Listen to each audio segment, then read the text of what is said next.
Brothers and sisters, what is the purpose of a daily routine? A daily routine helps us set the tone for the day, allowing us to control our schedules. When we start each day with a plan, we can better focus on what lies ahead, prioritize our time, and ultimately increase our productivity.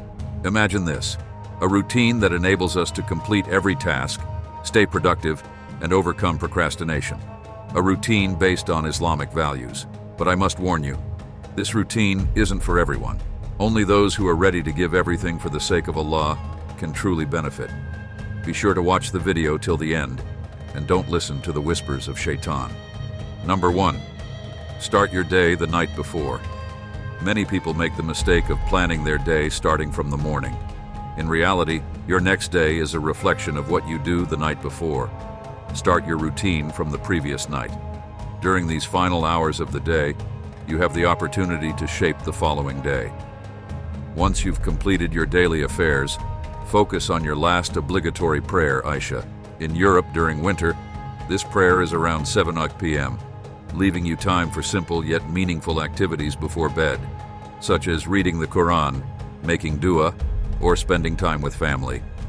It's crucial to avoid distractions like phones and television, as they overstimulate the mind and can interfere with sleep. Try to have dinner at least 2 hours before bedtime to avoid sleep disturbances. After these activities, set your alarm for Fajr. Remember, your body needs rest, so ensure you get enough sleep to wake up refreshed. While it's commonly believed that 8 hours of sleep is necessary, this varies from person to person. Some people require more rest due to physical exertion, while others may need less. Our beloved Prophet Muhammad, PBUH, is reported to have slept between 3 to 5 hours. The key is not the number of hours, but waking up in time for Fajr without difficulty. Number 2, wake up for Fajr, the first test of the day. Waking up for Fajr is the first significant challenge of the day. Imagine lying comfortably in bed, warm and cozy, when suddenly your alarm goes off. This moment is crucial. You must choose between giving yourself the strength to get up or giving in to the temptation to go back to sleep. When you find yourself in this situation and a voice in your head is urging you to stay in bed, remember the verse from the Quran in Surah Al-Ma'un, where Allah subhanahu wa ta'ala warns, "So woe to those who pray, but are heedless of their prayer." This is a direct warning to those who delay or perform their prayers hastily. This is not how a Muslim's day should begin. Skipping or delaying Fajr can disrupt the blessings of your entire day. Show your strength by overcoming the whispers of shaitan, purify yourself, and turn to Allah subhanahu in prayer. Fajr is fundamental compared to Tahajjud, a voluntary prayer that is highly recommended. Tahajjud is best performed during the last third of the night, when Allah subhanahu wa ta'ala descends to the lowest heavens to listen to those who have forsaken sleep to worship Him. Imagine the world around you is asleep, and you stand in the silence of the night, reciting this magnificent prayer. Tahajjud is a powerful way to draw closer to Allah subhanahu wa ta'ala in the stillness of the night. Number 3, Quran recitation and reflection. Brothers and sisters, begin your day by looking at the dunya, world, from a new perspective. Consider your goals as a path to success, and think of the Holy Quran as your ultimate fuel, the most powerful source of guidance and strength. While self-improvement gurus may advise you to meditate, read, or practice gratitude, these teachings were revealed in the Quran 1400 years ago. The Quran is so profound that no one has been able to refute or replicate its verses over the centuries. It is an eternal source of guidance, a cure for every ailment, both spiritual and physical, and a light that illuminates the path of truth amidst the darkness of falsehood. However, it's important to note that simply memorizing the Quran isn't enough. To truly benefit, one must understand its meaning. Allah subhanahu wa ta'ala says in Surah Sad, "This is a blessed book which we have revealed to you, that they might reflect upon its verses, and that those of understanding would be reminded." Reflecting on the Quran is the key to knowledge and wisdom. But remember, reflection is not the same as interpretation. Interpretation involves understanding the meaning of the Quran, while reflection is about analyzing one's thoughts, feelings, and actions in light of the Quran's teachings. Number 4, practice gratitude, the essence of worship. Gratitude in Islam is an essential part of worship. It can be expressed through feelings, words, or actions. Practicing gratitude brings about profound changes in us as individuals. In Islam, gratitude is demonstrated in 3 ways: through the heart, the tongue, and devotional actions. The Prophet Muhammad, PBUH, said, "Verily, in the body, there is a piece of flesh, which if it is good, the whole body becomes good. But if it is corrupt, the whole body becomes corrupt. Verily, this piece is the heart." The heart is the seat of emotions. Try to recall something you are grateful for, and you'll likely feel a warm sensation in your chest. Similarly, when we're angry, we feel a burning sensation in the same area. The heart is more powerful than we realize. To truly understand the state of your heart, listen to the Quran. Do you feel a positive impact on your heart, or does it leave you unmoved? Your reaction will tell you about the state of your heart. Before practicing gratitude, ensure that your heart is pure and sincere. Gratitude is not merely an optional practice, but a fundamental obligation that forms the essence of worship. In Surah Al-Insan, Allah subhanahu wa ta'ala says, "Indeed, we guided him to the way, be he grateful or be he ungrateful." Number 5, seek forgiveness, a path to mercy.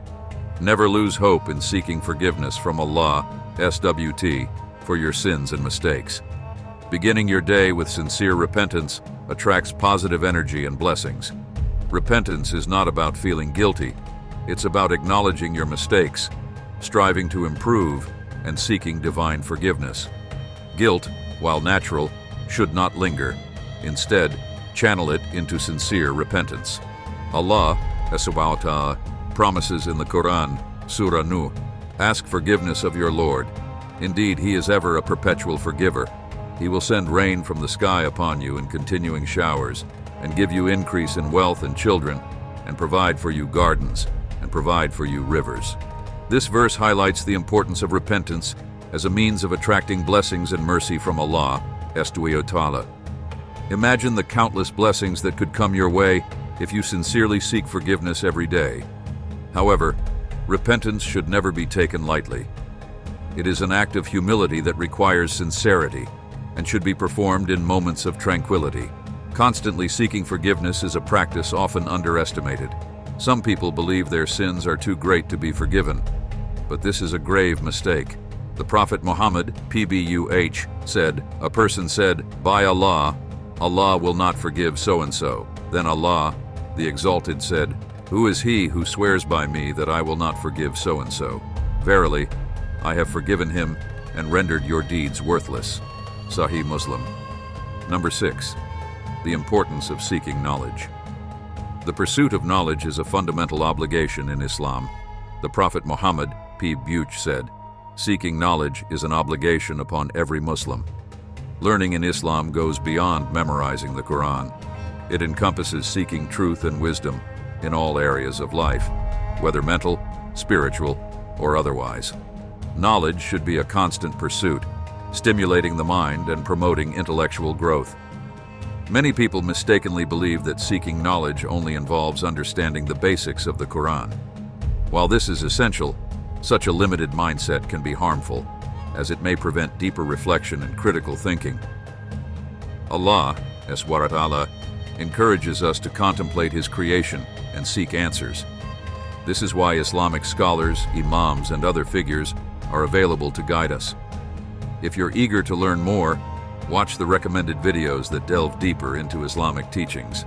Number 7, building healthy relationships. The Prophet Muhammad, PBUH, said, "A man follows the religion of his friend, so each one should consider whom he makes his friend." Human beings are inherently social creatures who need companions and friends. Our lives are deeply intertwined with others, and friendships play a crucial role in our personal development and influence many aspects of our lives. Therefore, choosing the right friends is vital to our faith. In today's society, having numerous friends is often seen as a sign of popularity, but as Muslims, we should prioritize the quality of our friendships over quantity. In a friend, we should seek qualities such as intelligence, honesty, justice, and most importantly, faith. The Prophet Muhammad, PBUH, also emphasized the importance of treating others with love and compassion, saying, "None of you will have faith until he loves for his brother what he loves for himself." Number 8, practicing kindness and compassion. In Islam, kindness and compassion are not just virtues, they are obligations. The Prophet Muhammad, PBUH, said, "He who does not show mercy to others will not be shown mercy." Being kind and compassionate towards others, including family, friends, and even strangers, is a reflection of one's faith. One of the simplest ways to practice kindness is by smiling. The Prophet Muhammad, PBUH, said, "Your smile for your brother is charity." A simple smile can brighten someone's day, foster positive relationships, and even count as an act of charity. May Allah, subhanahu wa ta'ala, grant us the strength and determination to follow this routine and help us lead lives that are pleasing to Him. Ameen. Don't forget to like, share, and subscribe for more content that inspires you to live a life dedicated to the sake of Allah, subhanahu wa ta'ala. Your support helps us continue to create valuable content for the Ummah.